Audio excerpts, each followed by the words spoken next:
ఈరోజు మరొక విషాదకరమైన అంశం, మన కాపు యువనేత కైకాల కిరణ్ కుమార్ గారు.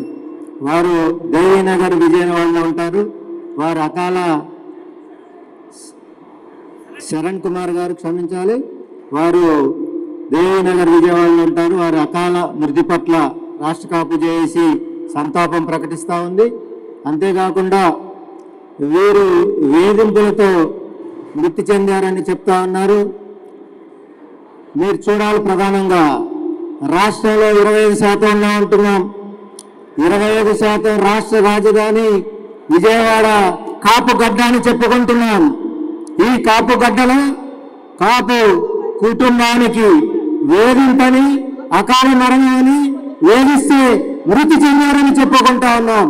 మీరు ఆలోచించాలి, ఐక్యతను చాటాలి. కాపు కుటుంబం వైపు చూడాలంటే భయపడాలి. ఆ ఐక్యత మనకు రావాలి. మనం రోజు సమావేశాలు పెట్టుకుంటున్నాం, వేదికలు పంచుకుంటున్నాం, నివాళులు అర్పిస్తూ ఉన్నాం, ఒకరికి వారసులని చెప్పుకుంటా ఉన్నాం. కానీ రాష్ట్ర కాపు జేఏసీ సమావేశం పెట్టుకున్నాం. ఈరోజు వేలాదిగా ఈ సమావేశానికి హాజరయ్యారు. కానీ మన సోదరుడు మన కుటుంబం నుంచి అకాల మరణం చెందాడు, వేధింపులకు గురయ్యాడు. దీని మీద రాష్ట్ర ప్రభుత్వం ప్రకటన చేయాలి. డీజీపీ గారు దీని మీద విచారణ జరిపించాలి. ఎవరైతే వేధింపుల గురించే చేరో వారి మీద క్రిమినల్ కేసులు పెట్టాలి.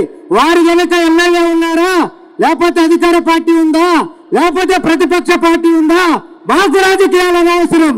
మా కుటుంబం నుంచి ఒక సోదరుడు అకాల మరణం చెందాడు, చంపేశారు, వేధించారు. దీనిని వదిలే ప్రసక్తే లేదు. దీని మీద ప్రకటన చేయాల్సిన అవసరం ఉంది. డీజీపీ గారు రాష్ట్ర కాపు జేఏసీ పక్షాన ఈ వేదిక నుంచి మీకు సవివరంగా వివరిస్తా ఉన్నాం, విన్నవించుకుంటా ఉన్నాం. మా సోదరుని యొక్క మృతి మీద విచారణ జరిపించాలని, వేధింపులకు గురి చేసిన వారి మీద క్రిమినల్ చర్యలు తీసుకోవాలని, ఎమ్మటే కేసులు నమోదు చేయాలని డిమాండ్ చేస్తా ఉన్నాం.